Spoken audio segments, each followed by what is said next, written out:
is my glass doing empty? We need to do something about that. Pronto. Pronto stat. Welcome everybody to Wino Wednesday. Do you know what number this is? 33. 29. Close. Wino Wednesday 29. I am Gina. I'm Robbie G. And we are here to drink wine, eat cheese, and hopefully let you have a good time and learn a little bit about both. And taste. We're looking forward to what the pairing's going to be like. I am so looking forward to it, Rob, because these are some bold cheeses we've got today with this Cabernet Franc, our featured wine of the day. So I'm anxious to see what's going to happen with it. I love this selection of cheeses because it's a good mix of a couple new cheeses and then some total classics. Maybe not new per se, but like a unique American cheese, one that's kind of seasonal, and then two just total classics that I love talking about, I love eating. So we've got classics with classics. Mm-hmm. Would you call that, Professor, a complementary pairing? Some of them will be complementary, some will be contrasting. A little bit of everything on this plate. A little bit of everything. Well, welcome everyone. I think for the most part, everyone out there has already done these many times before. If you have a YouTube account, you can ask questions through the YouTube chat. And if not, hopefully we'll answer your questions. And already we have to say hi to Jason. I know a couple other people out there. Welcome. Hey, Jason. Really looking forward to this. George is out there. George Carol should be out there. Carol should be out there. Kind of the usual suspects that were kind of like all fans of wine like me. I like you. So good. So again, cheers to Cabernet Franc. Let's see what we think, huh? So this one, a California Cabernet Franc. I could already smell the aroma seriously through the glass. And did you notice I went back to the goblet size? Yeah. The little glasses I'd been working with before just weren't quite big enough for me. That's a red wine glass. It lets it breathe a little bit. It does. Wow, that is juicy. That's all I'm going to say. Okay. Right now to start, because I'll tell you more about it. But this is juicy from Tessier Winery, which is in Healdsburg, Sonoma County. Gorgeous. Have you been there? I've been to Healdsburg, yes. Yeah, super, super gorgeous. And kind of some of the best wine country around. I mean, and some of the best restaurants around, too. Right? I think the French Laundry's in Healdsburg. French Laundry, yes. I mean, Ad Hoc. I mean, there's so many. Some other Thomas just Keller stuff. So delicious. But definitely known more for their Cabernet Sauvignon. Mm-hmm. However, this is Cab Franc. And did you know, Rob, what grapes... Wait. Cabernet Franc is a blend. If you put Cabernet Franc with Sauvignon Blanc, what do you get? Cabernet Sauvignon. Well done. Yeah, so you know, Gina, that I sometimes call Cab Franc the Eddie Murphy of varietals. You know why? Okay, I got to hear. Why, Rob? Because it has lots of children. One being Cabernet Sauvignon, another being Carbonare. It's also the father of Merlot. Oh. And so it has fathered many, many kin.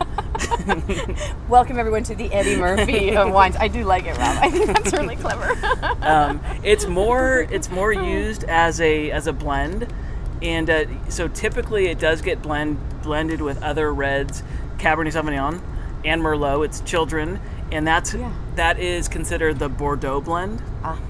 Which I love Bordeaux. This is all I'm learning so much through all this myself. Right, I know, how it's they all so come fun. Together. Yeah, and it's what I love about it is it's also sort of like a lesson in geography, and it's all connected. So like if you have some of the building blocks, then it helps sort of everything else makes sense after that, and it's also connected to all the cheese regions too. So we know that Bordeaux means for reds, it's the big reds, the Cabs, Merlots, Cab Franc.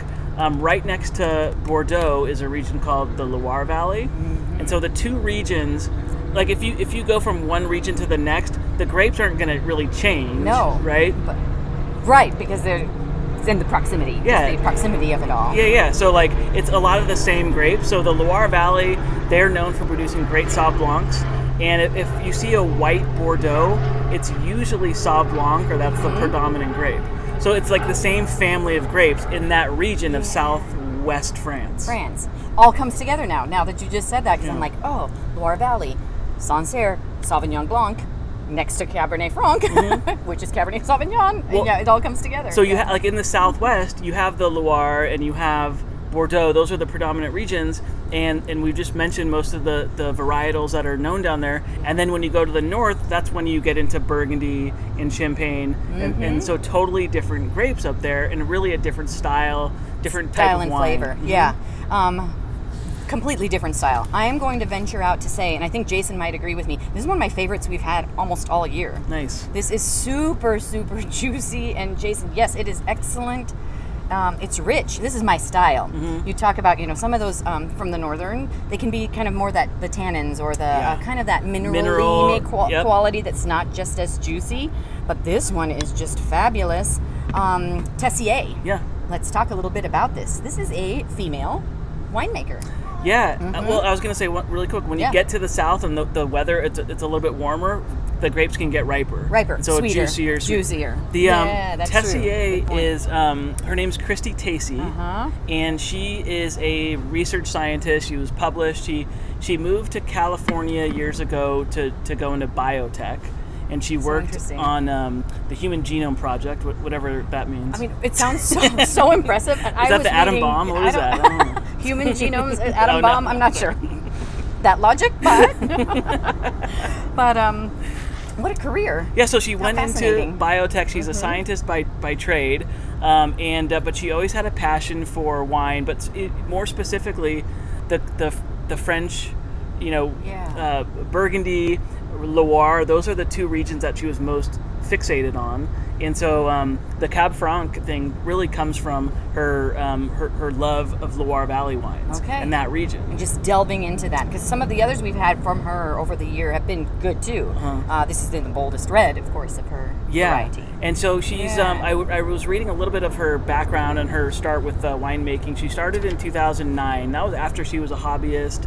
And she had gone and studied in France with some of the winemakers, and so she started with Pinot Noir, and then played around with some of the classic traditional grapes, Viognier, Pinot Noir, Gamay, and some other ones, and she found Cab Franc, which Cab Franc, as I said, is usually blended. There's an example of a French wine that is only made from Cab Franc, and that's called Chinon. Have you ever seen that on a label? Oh, yes, Chinon, Chinon. Exactly. Yeah. And that is a town in the Loire Valley, and that's an example of a French wine that is 100% Cab Franc. Ooh, so what would be fun? We'll have to do a Cab Franc off. Right? Wouldn't that be good? Yes. You put the French next to the Californian and see what happens. That's good, a Cab Franc off. I'll write that down. But so she's the one who that's where I first heard the term, or the way to describe her style is kind of like a mix of art and science. So she's a scientist, and she likes to sort of step back and let the fermentation kind of do its work, and let the raw ingredients speak for themselves, which is really an expression of terroir, that word we always use. But at the same time, she's an artist, and she fashions herself, in the same way that some of the cheesemakers do, where it is a work of art, but you're working with the raw ingredients and the natural ingredients, and so every vintage, of course, is different, and sure, just like it goes to cheeses too. Yeah, every wheel is different. Similar. Every vintage is different. Yeah, very similar, but super good. I'm gonna call this jammy. I'm gonna call it oaky. It was aged in French oak, so I do get a little of that woodsiness, kind of richness. Superb, raw. Superb. And she buys grapes from farmers all over Northern California. That's what I heard, all the way up to outside of Sacramento, Amador County. You're right, the Napa region. This one is from, and even south, like Santa Cruz area. So this one's from Russian River, and that's more like Sacramento area, I think, or towards that way. Nope, that's Amador. This is more Napa and west. It's kind of very close to Sonoma, Napa, that valley. But wow, how cool is that too, for her to get to experiment with the different grapes from the different regions. The science, I love that she's using both halves of her brain. The science side, that left side, I guess this is my left, and then the creative side, the right side. Put the two together and you get this, and that's delicious. And she's really into sustainability, and likes to she produces 750 bottles a year. Yeah, that's so little in the scheme of things. And we're so lucky to have it then. And she makes such a good price. 120 bottles, or cases. I should say cases.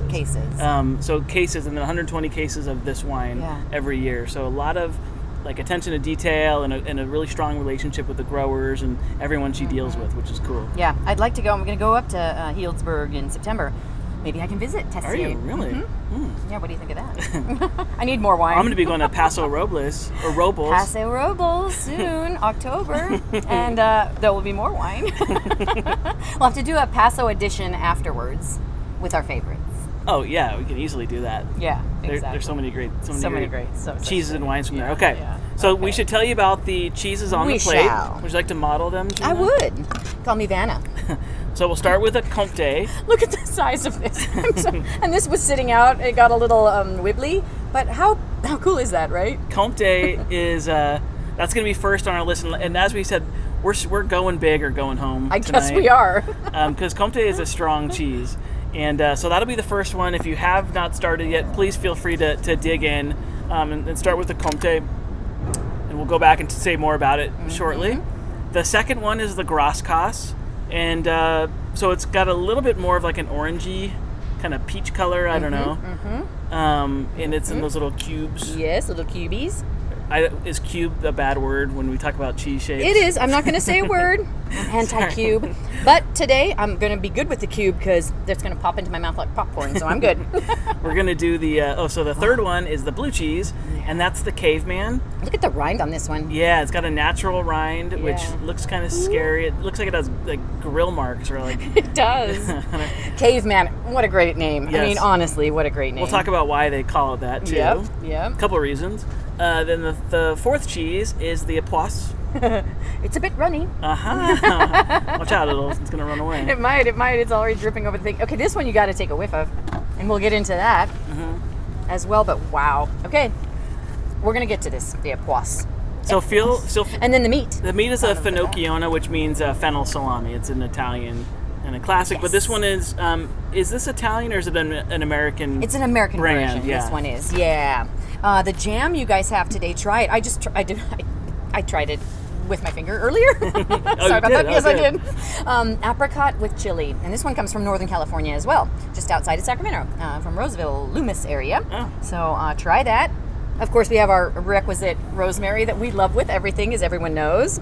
And then a dried peach today. It's stone fruit season. So thought we'd put on a dried stone fruit in the form of a peach. Then we've got, of course, our crunchy Marcona, Spanish Marcona almonds, little strawberries to cleanse the palate, and I think it will all be delicious. Grapes, well, fresh grapes. The grapes get the shaft because grapes are everywhere. Poor things. Can I eat that flower? You can eat the flower. You ate it last time. It didn't taste very good, but so it looks good. Pass on the flower, but you could. Alrighty, beautiful. I think we said a lot of stuff about the Cab Franc. Yes, I love it in the Cab Franc. I'm going to be down with Cab Francs now, I've decided. But I'm going to try, I'm going French tonight, I think. I'm going to try a French one just for grins. After this? After this. 2 bottles of wine tonight. Shush, I'm not going to do the whole thing. I have Roger. He's going to help. Hey, no judgment from me. No judging. Comte, shall we? Let's dig in. Shall. So Comte. Looks like Comte. But it is Comte, how you pronounce it, right? This is one of my favorites. Oh my gosh. So the reason that for this shape, everybody, is that the wheel is about an 80-pound wheel of cheese, right? Yeah, maybe 40. Well, and they make there's several different producers, and some of the really big Comtes can be up to like 180 pounds. But for the purposes of export and us handling them, they make smaller wheels. So very good. But this is kind of, would you call it France's most popular Alpine? Well. Here's your first stat that I can give you. Okay. Of all the AOC cheeses, which are the protected cheeses, Appellation d'origine contrôlée from France, it is the most widely produced, consumed, everything. Oh, okay. So it's there at 40,000 tons. 40,000 tons. So you can say cheese. It's their most popular cheese. The most popular cheese in France. Could you say that? Single most. Yeah. Varietal, because there's a lot of Comte styles, producers, right? Yeah, that's true. And it's a lot of tons. 40,000 tons, and it's because they produce such huge wheels. You get I had another interesting stat I thought was interesting. It takes 140 gallons of milk to produce an 80-pound wheel. So that's really can be one wheel. And that is 1 gallon for 8 pounds. To give you an idea. Yeah, picture that, you guys. So 1 gallon, everyone knows what that gallon jug of milk looks like, can produce 8 pounds of cheese. So 8 pounds, what's a good thing that comes in an 8-pound bag or something that people would. A bag of potatoes is like 5 pounds, right? Typically. Yeah. So you need that whole gallon milk, 8 pounds. Okay, pretty good. How many cows does it take, you wonder? That's a good question. I would have to know how much they're producing. But yes. I do know that the breed they're called Montbéliard cows. Ooh. Those are those really pretty, Sexy. like big brown, and I think they're brown spotted, and just really, but they're big in size. Like the Alps ones that we saw out there. Mm-hmm. They're like basically like a type of an alpine cow. And there's also like the Swiss brown, which are a little bit smaller. These are bigger than that one. Bigger. And I think they produce more milk, right? Exactly. Yeah. Exactly. But they eat on the grasses, right? Mm-hmm. Yeah, this one's mild to me. This one is kind of mild. I don't know what the age is, but I would guess that this is probably in a year, maybe a little even younger than a year, I would say. I would it's go pretty with, smooth. Yeah, it's super smooth. This one, with that smoothie, you can just taste it and feel it in your mouth. This melts like a dream. So nutty. Like a super dream. So I don't know if Carol's on with us tonight, but I made those little square, oh my gosh, why am I drawing a blank again? The other day from Savoie, the little buckwheat pastas. Yeah, yep. And I used this, and it was so delicious. I can't even just tell you. And so smooth, and the fruit flies are after me. So delicious. Mm-hmm. That sounds amazing.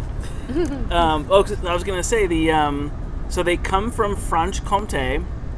That's the region. Hence the name. So it's kind of like northeastern. It's an alpine, mountainous region. It includes the Jura Mountains. And so they collect, milk from all kinds of dairy farmers in the area, and then they have like a kind of a co-op style. So they bring the milk to local, what they're called fruitières, and they're like a village. Yes, and that's where the cheesemaker collects all the local milk, and they make these huge wheels of cheese. But I was going to go back to the name of the region, Franche-Comté. That means free county, and the name is it's a holdover from the time of feudalism, which was in the kind of middle to late Middle Ages. Okay. So like, I don't know, 900 to 1600 or something like that. Okay. And where it was a system of slavery, basically, where people would live on someone's land and they would have to work for whoever owned the land. That was their rent, was working for whoever lived there. Whoever did. Yeah. What a different world. And so this was a part of Europe, in France, that was free of that feudal system. And so that's why they called it free county. Oh, okay. And so that's where Comte comes from. And they had, there were guys whose title was Freigraf. That sounds like, that could be us, because I'm a Fries fry. You pronounce fry. Fry came from the word free, and Graf comes from the word, means count. That's so weird. And so my last name Graf means count. Count. So, all right, well, there you go. And I don't know if Fries derives from free or where it would come from, but who knows? Who knows? I got to delve into the history of names. Ja. Jawohl, Freize, however, is what I would be called. But so they would produce this cheese, and it's usually even better, optimal during the spring and the summer months. Yeah. And the reason? The cows are out eating on fresh wildflowers, herbs, grasses. Thick, too. Can't even describe that alpine grasses, because we live in such a desert here, right? To see that thick green grass and lush, like you said, flowers. I mean, they're eating these all day long. Dandelions, right? These are the happiest cows. They are so happy. And the fattest. And they're fat and beautiful. Plumpest, but lots of milk. Delicious milk. So good. That's why we do covet those spring wheels, right? And anytime you get those, they have such a different flavor, which is going to be to our next cheese anyway. But Comte's one. I prefer, personally, the older aged ones. It's interesting to me, Comte, because there's, Gruyères, Comte, Beauforts, they're all in that same family. I think Comte, to me, I want it to be older to get more of a pronounced flavor. So we get but it goes great with the wine. We usually have a 36-month Comte at one of our shops, and that's the oldest one I'll usually see, at least that we get on a regular basis. 3 years, 36 months. And I have to be honest, Comte might be my favorite cheese. The 36 month is too much for me. What? Get out. I mean, it's not like I'm gonna turn it away, right? But if I had to pick, I would pick something more pick a like younger. this. Yeah. You realize you could be the Count of Comte. I am. That's redundant. No. You said it was county. The Count of the county. The Count of the county. I guess there is such a thing. Yeah. The Count of the County. That'd be like being I named love it. John Johnson or something. It would be. Rob Roberts. Yeah, exactly. Bob Roberts. But this is such a great cheese, and this was a cheese that was one of the early protected ones by the AOC. I think the first one was Roquefort, but this one was protected in the 1950s, which is really early on. Okay. Because we'll talk about this. Epoisses was first protected in, I think, 91. So it seems so recent, in the world of cheese. And that doesn't mean they started being made at that time. They were made for centuries before that. They just wanted to hold to their this cheese was being made back to the probably 12th century, if not before, and something similar would have been made before. Yeah. And when we say Alpine as a style, this is one of the classics, and Gruyere might be a little bit more famous than this one. Yeah. Different texture. I don't know. It's because it comes from a different region. It's a different region, different country. Yeah. But they're all kind of in the same family. I would say Beaufort, which is from a little bit south of this, a region south of the Comte. That Beaufort and Comte are the French Alpines. Yeah. The real like Farnan, the famous. There are some imitators, but those are the real deal. You got to try, Rob. Try the rind, everybody, because I've been eating just from the center, but now I've tasted the rind, the end, where it's a little drier. I love that. How different it is. It's all good with the wine too. But how different, right? Yeah. I love that. To me, that gets on the end. It's getting more toasted, I guess is the flavor I want to say. I love it. It has kind of like a toasted, like a hazelnut kind of thing going on. Love, love, love. That's again why you should need to taste from the center to the rind, because it's so different. So that one's good. So Jean, if you have it with the Marcona almond, that would be complimentary. And the nutty. We're just gonna eat. You all eat too. Yeah, don't mind us. That is delicious. Oh my God, how is it with delicious. the wine? Like it's a good pairing. I think you need more wine, by the way. I do need more, even though I had the goblet, but I only poured this much in the goblet. Sure. But that was smooth together. Neither took away or added to the other. They just went together like this. Yep. Give it a thumbs up. Beautiful. Beautiful. So now we're going to go a whole different direction of flavor, though. Yeah. And speaking of spring milk, right, Rob? The Graskaas. Graskaas. And the Graskaas is our Gouda. Yep. Nice and orange. The Graskaas is from, it's one that comes out seasonally. It's always made every year from the first milk from the spring. So when they let the cows out of the barn, right? They are more happy cows. They are happy to get their first dibs and their first bites of all the grasses and all the fresh vegetation. And this is Holland, Netherlands, right? Yeah. Holland, Netherlands. Yeah. They have a video, you guys, and it's no lie, for Graskaas, where the cows literally are leaping. Like, cows shouldn't be leaping, but they're so excited to be out in the grass that they leap and just for joy. And then they go in and graze on it, and hence Graskaas is born. And it's really young. This is a young Gouda. You can tell by the texture. It's really pliable, and it's really sweet. Where the Comte was nutty, like you said, it's kind of like hazelnuts and nuts. Graskaas has that sweetness that is inherent to all Goudas. Oh, wow. Right? Super creamy. Wow. That is like a total snacking table cheese. This is probably a great melter, too. The age on this, if you're wondering, is 1 month. This is aged for a month. 1 month. So that's such a baby. I want to try it with this apricot chili stuff. Oh, that's a good idea, you guys, because of the sweet. Yeah, that sweet with the spice be super, super good. But yeah, that first milking spring, only a month old. It's rare that we get cheeses that are a month old, except for the very softies. They typically are older than that. But that one's good. it's just good. It's not so. A lot of the aged Goudas are powerful butterscotch, toffee, right? Sweet flavors. This one's subtle. This is it's more the texture of the red wax Gouda. It is. I know, which you hate to say. That Mom used to bring home from the grocery store. But who didn't love that? Yeah. This one, though, it's texture-wise similar, but flavor-wise, it has so much more creaminess and depth to it.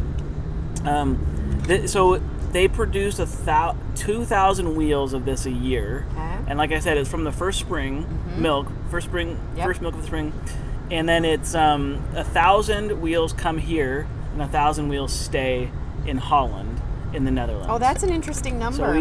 So we get a couple. I mean, we at the shops have gotten at least 3 of the 1,000 for one shop in one place. I mean, that's pretty. I'm sure they all come through the same place. You know. Yeah. I'm not sure who brings in all the Goudas, but then it would go to a certain number of distributors, and we order probably from. Is this Peacock cheese? Yeah. Because I know they carry a lot of the Goudas. Yeah. So interesting. Now, for those of you who don't know, if you truly are of the Dutch persuasion, you would pronounce it Gouda. Whoa, like really like that? Excuse me. I'm sorry. You have to kind of cough out that long. You have to get that guttural throat. Gouda. You know, they actually, it might be more Gouda. Gouda. Yeah, right between Gouda with a hard G and a... I've been yelled at for saying Gouda before. Oh, yeah, me too. Yeah, exactly. We're like, I know, we know it's Gouda, but if we say Gouda, you say Gouda, I say Gouda, you say... Let's call the whole thing off. Yes. But melter for sure. Now, Rob, I think, again, talking about melting, we should melt the Comte with the Graskaas. So, it would be delicious. Oh my gosh, if you have anything left of this, which you probably won't happen. You could make the best mac and cheese with a blend, or even like a fondue. I wonder if that would be good in a fondue. It would be good. It would, right? Grilled cheese, anything. Yep. Graskaas, of course, the name means grass cheese. Literal naming. It's from a cheesemaker called Beemster, and they are the biggest one I know of, at least that makes really quality stuff. And they make a lot of our really aged Goudas. Goudas can be any type of milk, so Beemster makes goat Goudas, they make sheep Goudas. And did you know Beemster is actually the name of the town where the factory is located? Well, there you go. So I actually visited them when I was in Holland one year, and I took a train. It was like, or a train or a bus from Amsterdam, and it was a couple hours out. And I went to the town, and they gave me a whole factory tour, and it was... that has to be huge. It's huge. Because they do so many cheeses, and this is a big wheel. This is like a 15, 20-pound wheel of cheese. 20. Yeah. And so they've got all, various sizes, various ages, of course, like I said, different milk types. But it was so interesting visiting them, and it's like everything is so organized. You know how they say, like the Dutch have they're kind of known for being like organized and like it was very like well organized. Everything, it was all very clean. Yes. And so it was an interesting tour. And then that same week I went to what's called a Boerenkaas producer, which is like means a farmhouse, more like an artisan smaller producer. And it was just some family who was making cheese, and they were like aging it in their attic, and it was the complete opposite, but they were making the same style of cheese. Same style. And they are both delicious for different reasons. Yeah. I mean, neither one is right or wrong. They were all delicious. Yeah. That's something. Well, very good. I mean, this is a good Gouda. You know what? Did you try it with the chili jam? I did. That delicious. Was really good. I must say, I'm loving that pairing for sure. That's going to be... You're going to go into the meat? Am I allowed to? Pinocchio? You are. Okay. Yeah. And I haven't done the rosemary with it, too, but the rosemary would be delicious with that, too. Once we did little appetizer, you guys. I don't know if you remember this, Rob. For some event, we did little triangles of the Graskaas, and we put little sprigs of rosemary on top of each, so you could take the bite of the sprig of rosemary with the Graskaas in one bite. Awesome. Yeah. We forget how the herbs, the herbaceous stuff, goes so well with cheese. I remember we did a bite one year. This was for the Which bite? Cheesemonger Invitational. This is probably 10 years ago. It was when the first you did one it? when I did it. Oh my God! It was the first one on the West Coast, and our bite was it was an apple crisp, which was green, and that was supposed to represent the alpine pasture. We stood the cheese up as a peak to make it look like a mountain, and then there was something else. Oh, I know. We put something on the top of it to make it like a snow cap. Do you remember what it was? There's a third element to it, but we thought it was brilliant because it was like symbolic and like captured. So at this it was kind of try to quickly explain to some people out there. They have this thing called a Cheesemonger Invitational, and it's kind of like a competition, and cheesemongers from different cheese shops from all over the country converge, and we do this like fun. It's all for fun, but it's a competition, and you have to come up with a perfect bite. And so all the judges and everybody's coming up to you, and I'm trying to like explain my perfect bite to Mm-hmm. everybody, but they'll be like, you know, they're coming fast and furious, and I'm trying to get out this 2-minute story to each person.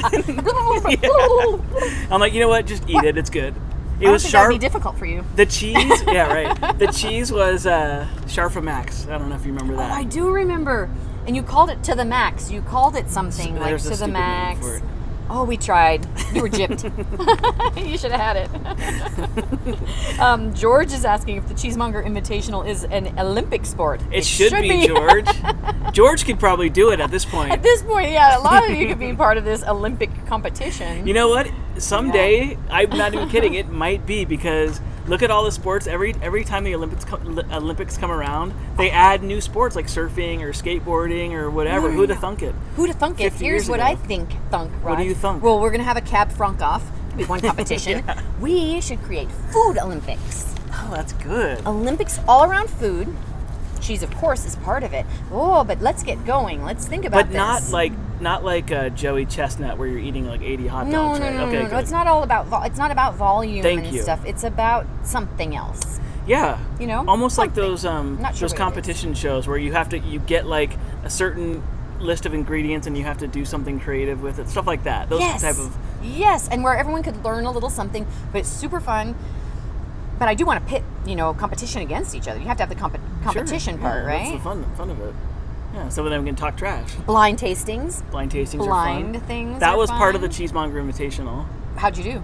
I did good, actually. There was one that I swear they had the cheese wrong. Like, that I was right and they were wrong. Did you argue? Well, one of them, I think I got a 3 out of, or like a 4 out of 6 or something on mine. And one of them was a cheese that we had never had in we couldn't even get it in San Oh, Diego. really? So I you're was like, I don't even know what this is.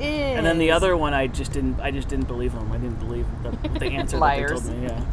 You are the In professor. fact- I think they were messing with the wrong guy. I there. thought it was a Comte. Uh-huh. It's funny. I thought it was a Comte, Yeah. but it was like a Grand Cru Osso Errati, which is a French sheep's milk cheese. But So it was that's completely out it of was the like no Osso Errati I've ever tasted or seen. random. Yeah. You need This to is- audit or something. Recount. Recount. Fraud. It was You fraud. protest. Rob says it was a fraudulent competition. All right, we won't go there. Shall we do the next one? Yes. All right. Okay, so we've already got some competitors. The Olympics is a hot theme. I got to tell you, Rob. Danya's in. George is in. Kristen is in. Oh, Kristen. Hey, Jason's in. Kristen. Yeah, Kristen. I got to meet Kristen. Yes. Kristen. Megan and Jason. Megan's going to do a relay. So some relay, a food relay. What are we Yes. going to be? What's the baton going We to be? don't- Like a baguette? A baguette, a salumi? Yeah. Could be. You can take a bite before you pan it off to the I next. like I don't that. know. We're gonna. There's something here. There's Yeah. something here. You're in. You're in the first round competition. I like this. We gotta come up with a good name too. All right, we're gonna work on that. All right, so onward. The next one is the Caveman. Oh my Usually the gosh. blues are last, but because we have a really stinky cheese on this plate, we're gonna do the blue third. I'm gonna set yours right here, Rob, because this is a messy little guy.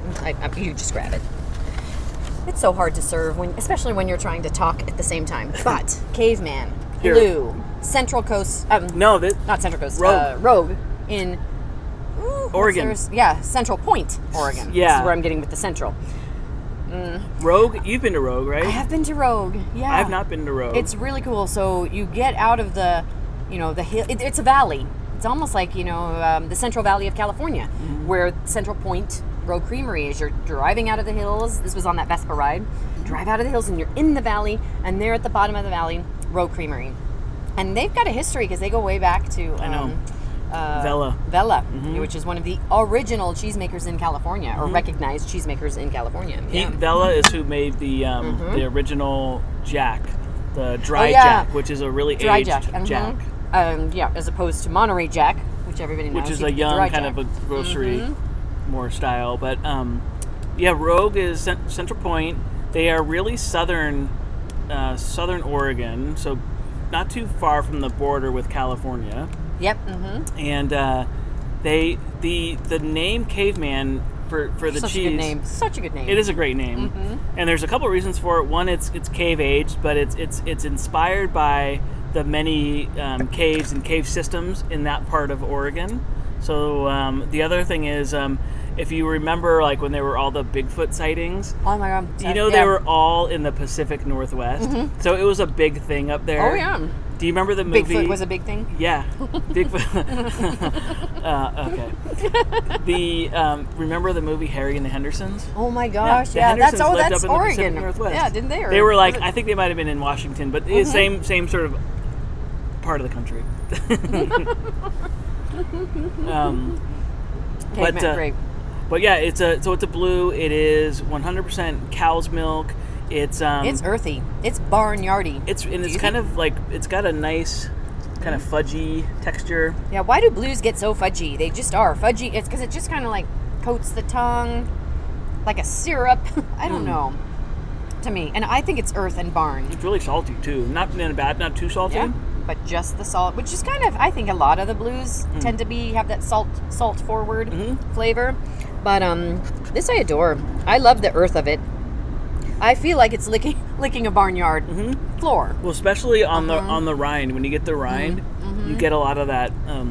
I get a lot. The saltiness, I think, is coming from the rind too, and I'm sure like a lot of the salt comes from the rind. Yeah, no sweetness. This is definitely a savory earth guy. So this one is, being kind of a newer American West Coast, we'll see more non-animal rennet cheeses. This one is made with microbial rennet, which means it's vegetarian friendly. Yeah, which is interesting because. And it's the age on it is 2 to 6 months, so that's a pretty wide range. But it is. I would guess this one is in the 2 or 3. It doesn't seem like it's much older than that. If it were, it would be firmer, a little drier. Yeah. Super good. Can I tell you, Rob, because we visited the creamery and they have a little shop there. They made chocolate truffles with the Caveman. And they wrapped it in little blue foil. No. It was so delicious. So you guys, if you have, we didn't think to put chocolate on this one with the blue, but we've done that before. Try that. If you got a little hunk of chocolate, or if you got a scoop of chocolate ice cream in there, try it with the blue right now. It's so delicious. And this, oh my God. So I was just going to say, I actually like it with the wine. Megan hates it with the wine. Oh. So we have different taste buds, Megan. I was thinking, wow, interestingly, I was surprised that I thought that this wine went with all of them so far, because usually there's ones that I go, well, that's Gina, not you're so great. wrong. Pretty much, I could be. I would argue. One of the things I will say about blue cheeses and kind of fuller-bodied reds, it can go either way. Yes. So It what really Megan is can. saying is totally right. I mean, I hear people who sometimes people who love the wine on its own, and it gives like that fruitiness and that kind of ripe sweetness. The cheese on its own can be, delicious, and then together they can just be bitter. They can just not work. Yeah. But it just kind of depends on on the palate. Maybe if there's other things in your mouth at that time. Maybe you've got a lingering piece of rosemary or something. Who knows? Exactly. Because it's funny. Yeah, everyone just has the different opinion. This is so fun to see. Yes, a yay, a nay, a great with the jam. George, yes, the blue with the jam will be good. Blue with anything sweet is always good. Honey, jam. Wait, what's the other? Chocolate, I said? Or any fresh fruit with blue cheese would be good. I did it with the dried peach, but I love it with fresh fruits. Pears with the blue, of course, you get that in a salad often. Like that's the classic. What pairs with blues? Huh? Oh God, here we go. Pears and blues. Boink. But it's too easy. It's too easy. Wait. Fruits, stone fruits, honeys, jams, syrups, cherries. Anything sweet with the blues is good. How about maple syrup? Why wouldn't that be delicious? I don't know. Why not? If I had the wherewithal, I would get up and go get some maple syrup right now. Because that could be really good. Roger, what about blue cheese pancakes with maple syrup? Could that be delicious? I'm writing this down. I have to write down 2 things: Food Olympics and blue cheese, and I have to write 3 things down, and the Francoff. Okay, check. I just tried. What do you think? I just tried the Do you like peach this? with the blue. You're ignoring my pancakes. No, question. I'm actually thinking very hard about that. Okay. So I was thinking when you first said it, my mind went to I'm visual. So I started thinking blueberry with maple syrup. Then I thought of the pairings that we used to do, where we would do a blueberry Stilton cheese paired with it was a maple whiskey. Delicious. And so it was like a gimmicky pairing. But Yeah. So anyway, a blue cheese a waffle, you said, or pancake. Yeah. Think of this. With Maple. Blueberries. Blueberries could go in there too. But what that would be is like you have the sweetness and you have the saltiness. It could be a perfect marriage. And it could be sort of like, it can play tricks on your mind if you see the blue in the pancake, because you're going to think blueberry, but it's really going to be a blue cheese. Like, that could be really funky. Funky. We're going to try it. So everybody says, let's try it. Danya's in. She's going to try it. Danya, bring us some tomorrow. Here's where that might even be kind of like really, if you get like a really, like you can make that into a really cool dessert. Yes. If you really... It could be very cool. What if you like shave some chocolate onto it or something? Oh, stop. Like a dusting or a powder. Yeah, or nibs. Cocoa nibs, because then you get something crunchy. Yeah. Wow, now I'm... Okay. She really is writing all this down. I am writing so I know down. You're going to do this. We try everything once, right? I thought of this last night. Now, this is super random, but tell me if you think it would be good. I like white chocolate chips. Am I like a total... So you'll just eat a white chocolate chips out of the bag? I don't buy them, but if they're there, like I'll eat the whole bag in one night. Like a white chocolate chip cookie. I love a white chocolate chip cookie. Am I lame for that? Everyone, you can chime in to Rob's question. Except for Danya, please, no. Danya? But do you think it'd be good to make like a muffin? Like with white chocolate chips? I never see anyone do it. But... What do you think? Would it be delicious? I think it would be delicious. Like maybe even why wouldn't maybe even like a white or like a poppy muffin with white chocolate chip? I don't see why not. Okay. I'm with you. If I get like I always see white chocolate and macadamia. Why is that like the classic pairing? I don't know. I love nuts, but I don't really like nuts in my cookies. Or You're whatever. Anti-nuts in the cookies? I don't think I like it. Random. Okay. I mean, I'll eat it if I have to, but okay. I'd prefer it not. Like with my right. chocolate chip, I don't want nuts in there. I just want the chocolate chip. Just the chocolate chip or the white chocolate chip? Either one. I will just bring on the chocolate chip. But I would prefer, like, I would just love it if I could ever just not have. Every time I see a white chocolate chip cookie, it's always got the nuts in it. And I would just always eat it. Yeah. But I would prefer that they weren't in the. Oh, we're on to something. Yeah. Written it down. We've got so many. many. Maybe we should start a side hustle. Berries and honey, waffles. Yes, check. We're gonna try this. You're Kristen's husband. Also his Rob. Yeah. No, we knew this before. Okay, both of you Robs can share a bag of that cookie. You're both on the same page. Thank you. All great Robs. All great counts think alike. Yes, Is this how it goes? Me and Rob are on the same page. Danya has left the chat. No nuts. Well, Danya, if he ate a nut, that would make him a cannibal, I guess. God, that's my joke. That's terrible. all I've got. It's terrible, but I had to throw something out there. Sometimes you feel like a nut. I love it. Oh my gosh. We've digressed, but in a good way. We have so many good ideas. And do not think that we will not be trying these ideas. We will be trying these ideas. So we've had, let's see, we've kind of been all over the place with the cheeses. Yeah. Comte, Graskaas, Caveman, and then the last one, which looks really ripe and runny and probably means it's going to be quite strong and stinky, is the Epoisses. I'm going to have to spread this for you, Rob. I'll get it prepped while you tell us about Epoisses.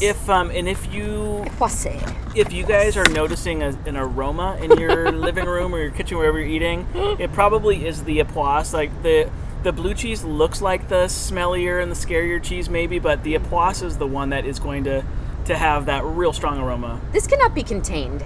No. Okay, we tried, Rob, to take this on an airplane. Don't do it. Isn't that illegal?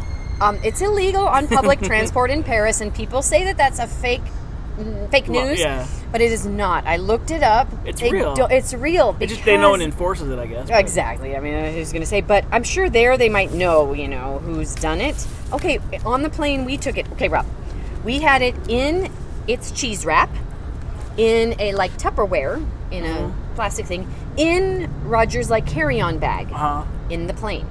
He goes to open his bag just to get something else out, lets it loose. Wow, you cannot contain this cheese in your fridge, in your backpack, or anything, but because it's a stinker. Why is it a stinker? Well, it's washed rind. Yeah. It's actually washed in a brandy. Yeah, and interesting, it's a local brandy, or it's called a mark right? as well. Mm-hmm. Yeah, that's what they call it locally. But it's from a region called Burgundy. We mentioned Burgundy already. Burgundy is probably more known for wine. No, definitely more known for wine than the cheeses. Yeah, than the cheeses. But they do produce some great cheeses, and it's fairly close to Champagne, and it's actually fairly close to Brie, Ile-de-France. And so a lot of the cheeses up there are cow's milk, a lot of softer cheeses. So when they wash a cheese, that's a technique that is. It was originally done by monks in the Middle Ages, and it was when they would make their own cheeses, of course, and along with wine and beer and other things, and they had their own gardens. They were DIY, and so when they would notice growth on the rind, they would scrub it down because and wash it. They didn't know what it was, and it looked weird. Yeah, so they wanted to clean it.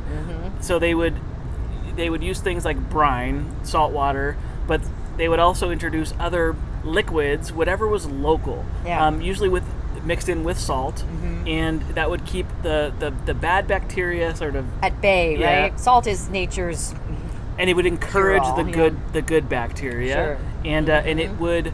They didn't realize it. But it was changing the color of the rind to like pinkish, and then even darker, like orange and reddish.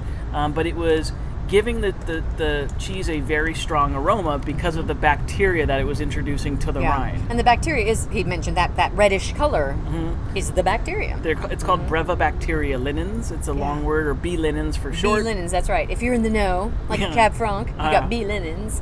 If you want to abbreviate it and sound cool. It sounds super cool. But it's this cheese was originally made by monks, actually, in a Cistercian monk in an abbey in the town of Epoisses. So Epoisses is the name of a town. It goes back to probably the 1500s, maybe the 1400s. So crazy, right? Could you imagine, like, the first wheel? No. And so the monks, they made the cheese for a long time. They then left the area. They taught the recipe to the people of the town and to farmers around the town. And so the locals were making it for another century or two. It sort of started dying out around the 20th century. It's crazy. In the 1950s, a local family brought the cheese back, and they were called Bertout. And that's who... they still make to this day. To this day. So we have these little crates that are made, and the crates are...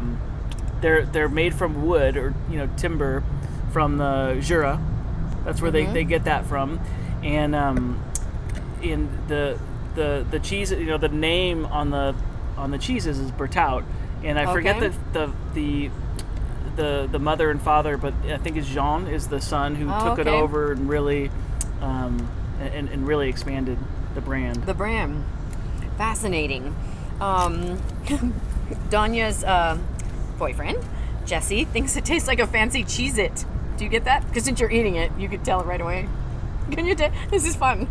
Good call, Jesse. I just got it.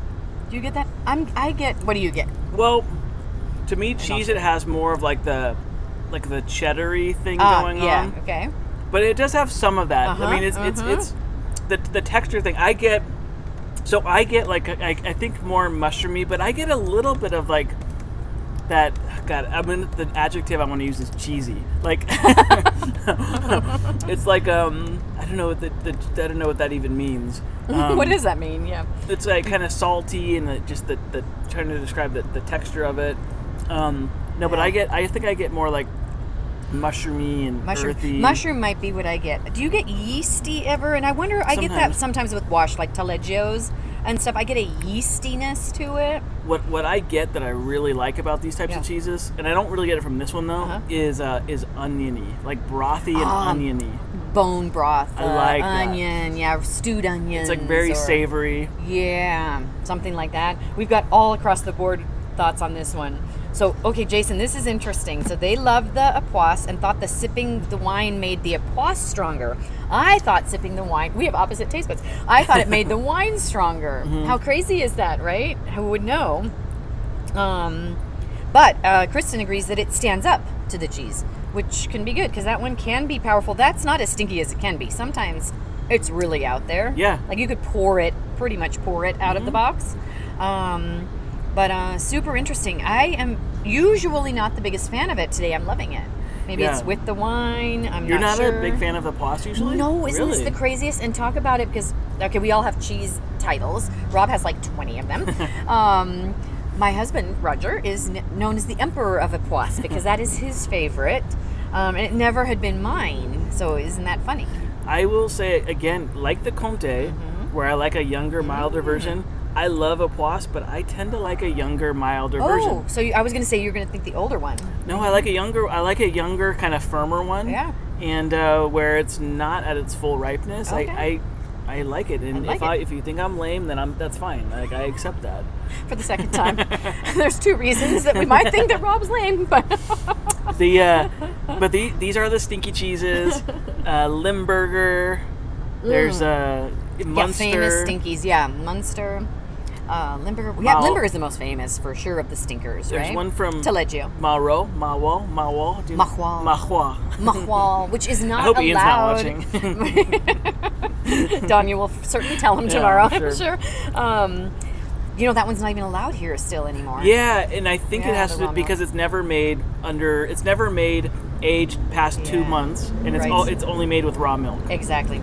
So sad day. But it's nicknamed Little Stinker. Little Stinker. Oh, that's a great name. There are a couple Red cheeses. Hawk. Yeah, Red Hawk is one from Cowgirl. There are a couple from Normandy, which is where Camembert comes from, and Camembert is quite strong, but technically not. It's not in the wash rind. Wash, that's right. So it's more like a brie, but a strong brie. And that. We won't go into that. Is my favorite. It might be one of the favorite on the planet. I'm just saying. Camembert and Comte for me are my 2 favorites. Yeah. If I want soft, I usually go Camembert. Yeah. And it's funny because they are the oldest cheeses. They are the most classic, and they're my go-tos. That's what you go to. That's what I go to. Yeah. But I was going to mention from Normandy, there's not Langras. It's Pont l'Evêque. Oh, I love. Which is it's washed, but it's not super stinky. Mm-hmm. And then the other one is the Little Colonel with the bulrush. Ooh, why What's is it called? Give me just a second. Can somebody look up cheese from Normandy? No. I know it. Yeah, you do. And you're going to say it, and it's the meat. It's called the meat because it's a replacement meat. It's called... And, it's got the ribbons around it. It's going to piss us off It's in called... just a minute. They call it the Little Colonel, Little Colonel, because it has, like, the stripes. The stripes, yeah, that like stripes on a We'll uniform. think of it. We'll think of it. Yeah, it'll come back. And then as soon as I know it, I'm not going to tell you, and you're going to have to guess it. Well, let me think. There's one called Neuchâtel. All right. Neuchâtel, Camembert, Pont l'Evêque. So what's the 4th one that we can't think of from there? It's coming, yes. The Normandians. Did you know, so this is Roger's favorite cheese. You know who else's favorite cheese reportedly this was? I think I know the answer to this. No. Was that person? Yeah. Was he very short? He was very short. Led a revolution. Was he a megalomaniac? Is that how you say that? He was word? an Epoisses-maniac, apparently. Napoleon. The little guy. The little Rumored fella. to have been Napoleon's favorite cheese. Yeah. Do we believe it? Maybe. I've heard a few stories that involve Napoleon, and maybe they're just they are just that stories. I've heard he's there's a story about Napoleon, and there's a famous goat cheese called Valençay. Oh, I love this story. Mm-hmm. And Valençay looks like a pyramid with a top chopped off. Yeah, flat pyramid. Yeah. Mm-hmm. And so the story goes, now who knows if it's true or not, it could just be folklore, but that all these guys, these military guys like Napoleon and all his underlings, they used to escape Paris and go off into the Loire Valley during the off season or the summer or whatever, and they would relax and they would stay at these huge chateaus. And so they would make stay at a chateau. Yeah, right? And they would make, of course, great wine, but cheeses, and like a lot of the goat cheeses come from there. So they were going to make, a cheesemaker was going to be making a cheese for Napoleon in the shape of a pyramid, because Napoleon at the time was in Egypt, and he was right. He was attempting to, to conquer Africa, starting in the north, and he was building his empire because he's a megalomaniac. And he came back. So, well, long story short, it was an epic fail. His attempt to conquer northern Africa, and he came back with his sort of tail tucked between his all pissed off, not happy, and they're like, oh shit, I don't want him to, excuse my language, I don't want him to see these adults. we don't want to remind him of what just happened. Right. So they chopped the top off of the pyramid cheeses that they were making for him. So hilarious, for when he went to stay in his chateau in the Loire Valley. And now that is held, right? Because that's still the shape of the Valençay. Yeah, And Valençay. it's still that shape holds true today. If you ever see in a cheese shop, a cheese called Valençay that looks like a pyramid with the top chopped off, that's the story. And there are a lot of other cheeses there's American cheeses that are that shape. But they are just copycats, or they're imitations of Valençay, but that's the story behind the original. Yeah, super good. Do you want to still go back to the other one? It starts with an L. Does somebody yes, know we have it? the answer. And that's now why that I you said see Langras, which is. But no, hold on. Langras is the one from Champagne. It is. You're close. It starts with an L. It's not Limburger. It's what's the second letter? I. When I tell you the third letter, you'll Livaro. get it. Yes. Gosh. Jason, thank you. Thank you, He looked Jason. it up and found it. Yeah, I'm pissed off though that we couldn't remember it. Jason, did you Google it, Livaro. or did you? How'd you find that? Or did you remember me saying it from another? Livaro. Jeez. Livaro. That was pathetic. Yeah, you would think you'd know. We'd know, but there's too much. It's too much up here. Yeah. I need a new hard drive. I keep saying. Yeah. I got this one. I need an external one. Can we store Can this? we store more on a because backup or I got something? no more room up there. Okay, all of these and Google thanks Jason thanks Google for all the answers. Google that. Yeah. All of these worked today. That was amazing. The Finocchione works with this. The blue cheese didn't work for Megan. It didn't work for Megan. That is true. It worked for me. Sorry, Megan. But Megan, use it for something else. Yes. Maybe find a waffles. Yeah. Maple syrup. Or just have it with something sweet. Or if you have a dessert wine, if you guys have any Port Sauterne, try that. Sherry. Yeah. Any of those, super. Put it in on a pizza, like a quattro formaggio. You do. Oh, here's what you do: quattro formaggio pizza with any leftover bits, all quattro of these pieces, and the leftover Cabernet Franc, and there is dinner. Quattro Formaggio. 4 cheese. Si. Thank you. You could do it, but it's all good. Rob, spectacular, fun. Good stuff. I love Cabernet Franc. George loved today's tray. Other than the blue, Megan. She doesn't ever like blues. We're gonna get blue that you love, though. We're gonna work on that. Megan, everything else. I think everyone thinks these agree. These all just went, and I'm loving the wine. Love it to no end. Jason asked. There's more of it in Del Mar for sure. We have some left still at Mission Hills, but definitely Del Mar. She keeps this on hand. She loves the Tessier wines. I say she. This is Sarah, our manager up there, loves them. And we've done several events for some microbiologist friends or people who work at. So they all know Tessier. Yep. And so, and the winemaker is great. She's even recorded videos for us. So, so shout out again to Megan and Jason for all the fun we've had with those tastings. Yeah, everyone's loving the pairings and the wines. One wine, many pairings. Well, you can find other Cab Francs. I mean, we mentioned California, of course, the famous regions in France, which are the Loire and in Bordeaux, but they're made on the East Coast. Yeah. There are some other ones from Europe. One of the top 20 grapes planted in the world. I read that there's a lot of Cab Franc comes from Kazakhstan. Isn't that? I thought that was random. I cannot picture Kazakhstan without picturing Borat. I was gonna say you can't, right? He put Kazakhstan on the map. It's one of Borat's favorite wines, I heard. Is it? He sips it in while he's in his swimsuit.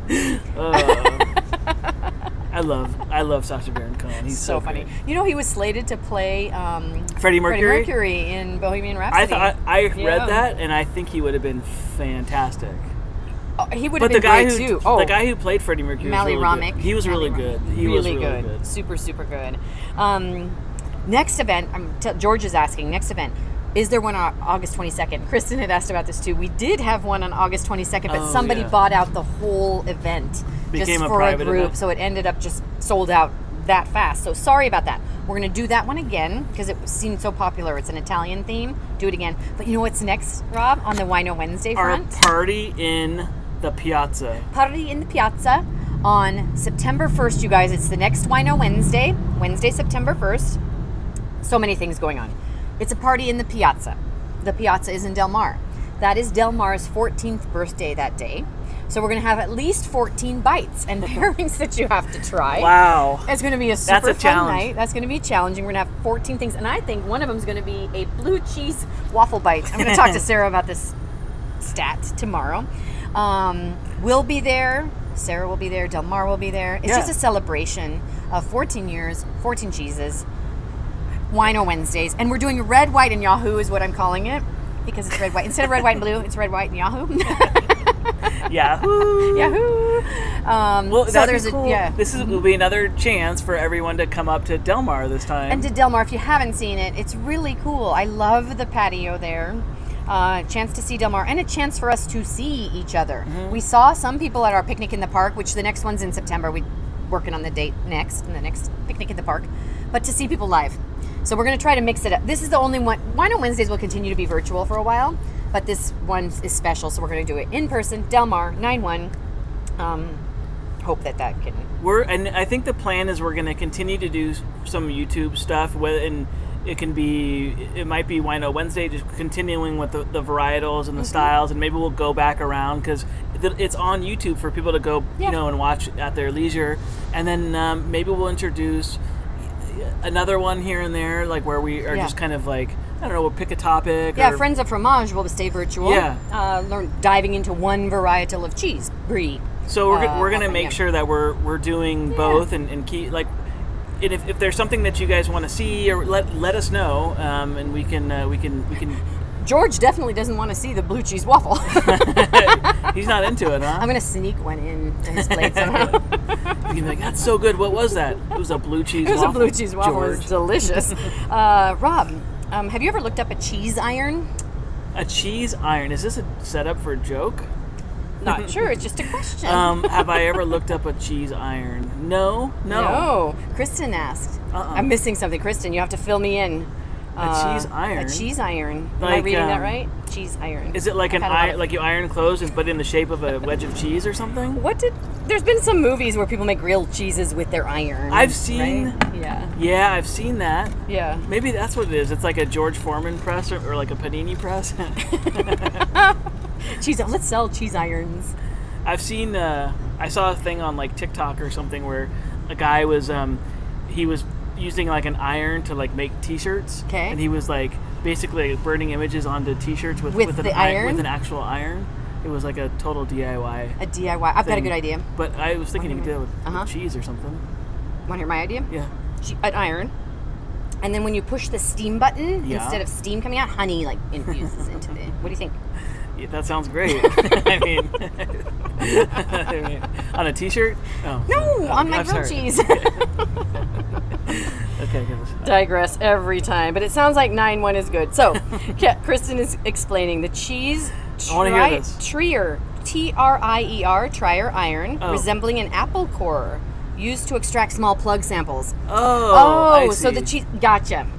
We call it the plug. Yeah. Yes. I didn't know. Kristen, so there's probably multiple names for it.